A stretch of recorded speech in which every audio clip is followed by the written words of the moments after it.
முக்கிய செய்திகள்.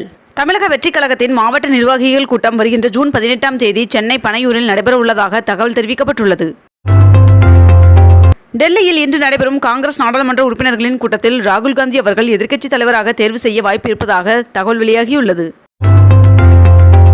புதிய ஒப்பந்தம் விடும் வரை சாலையோரங்கள், கடற்கரைகளில் நிறுத்தப்படும் வாகனங்களுக்கு பொதுமக்கள் கட்டணம் செலுத்த வேண்டாம் என்று சென்னை மாநகராட்சி அறிவித்துள்ளது. பொறியியல் படிப்பில் சேர்வதற்கு வருகின்ற ஜூலை 10ஆம் தேதி தரவரிசை பட்டியல் வெளியிடப்பட உள்ளதாக தகவல் வெளியாகியுள்ளது.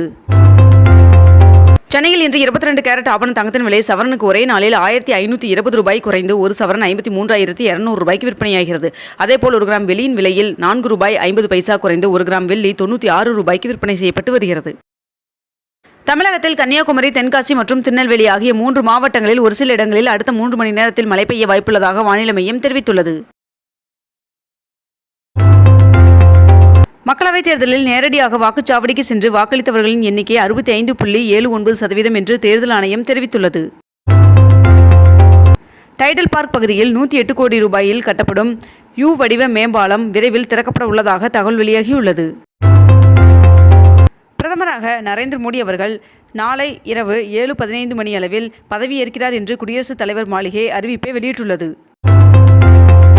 வருகின்ற ஜூன் 24ஆம் தேதி தமிழ்நாடு சட்டப்பேரவை கூட்டத்தொடர் நடைபெற உள்ளதாக சபாநாயகர் அப்பாவு அவர்கள் தெரிவித்துள்ளார். முதலமைச்சர் மு க ஸ்டாலின் அவர்களின் தலைமையில் இன்று திமுக எம்பிக்கள் கூட்டம் நடைபெற உள்ளதாக தெரிவிக்கப்பட்டுள்ளது. நேற்று பரவலாக பிறை தென்பட்டதால் தமிழ்நாட்டில் ஜூன் 17ஆம் தேதி பக்ரீத் பண்டிகை கொண்டாடப்படும் என்று அரசு தலைமை காஜி அவர்கள் அறிவித்துள்ளார்.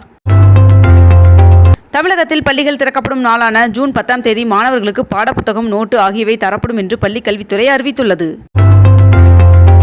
தமிழகத்தில் வருகின்ற 13ஆம் தேதி வரை லேசானது முதல் மிதமான மழைக்கு வாய்ப்புள்ளதாக வானிலை மையம் தெரிவித்துள்ளது. கொடநாடு எஸ்டேட்டை ஆய்வு செய்வதற்கு சென்னை உயர்நீதிமன்றம் அனுமதி வழங்கியுள்ளது. 3வது முறையாக பிரதமராக பதவியேற்க உள்ள மோடி அவர்களுக்கு அதிமுக பொதுச் செயலாளர் எடப்பாடி பழனிசாமி அவர்கள் வாழ்த்து தெரிவித்துள்ளார். 2024-25ஆம் கல்வியாண்டிற்கான புதிய பேருந்து அட்டை வழங்கும் வரை பழைய பேருந்து அட்டையை பயன்படுத்தி மாணவர்கள் பயணிக்கலாம் என்று சென்னை மாநகர போக்குவரத்து கழகம் அறிவித்துள்ளது. தமிழக வெற்றிக் கழக தலைவரும் நடிகருமான விஜய் அவர்கள் நாம் தமிழர் கட்சிக்கும் விசிகாவிற்கும் வாழ்த்து தெரிவித்துள்ளார். சென்னையில் கூவம் ஆற்றில் 23 இடங்களில் கழிவுநீர் கலப்பு தடுப்பு அமைப்புகளை நிறுவும் பணிக்காக 50 கோடி ரூபாய் நிதி ஒதுக்கி தமிழக அரசு உத்தரவிட்டுள்ளது. ரெப்போ வட்டி விகிதத்தில் மாற்றம் செய்யப்படவில்லை என்றும் 6.5%ஆகவே நீடிக்கும் என்றும் ரிசர்வ் வங்கி கவர்னர் சக்தி காந்ததாஸ் அவர்கள் தெரிவித்துள்ளார். டெல்லி முதல்வர் அரவிந்த் கெஜ்ரிவால் அவர்களுக்கு ஜாமீன் வழங்க அமலாக்கத்துறை எதிர்ப்பு தெரிவித்ததால் வழக்கு விசாரணை வருகின்ற 14ஆம் தேதிக்கு ஒத்திவைத்து டெல்லி ரோஸ் அவென்யூ நீதிமன்றம் உத்தரவிட்டுள்ளது. அதிமுகவுடன் மீண்டும் கூட்டணி வைக்க வாய்ப்பில்லை என்று பாஜக மாநில தலைவர் அண்ணாமலை அவர்கள் தெரிவித்துள்ளார். சென்னை விமான நிலையத்தில் 6 கிலோ தங்கம் பறிமுதல் செய்யப்பட்டுள்ளது.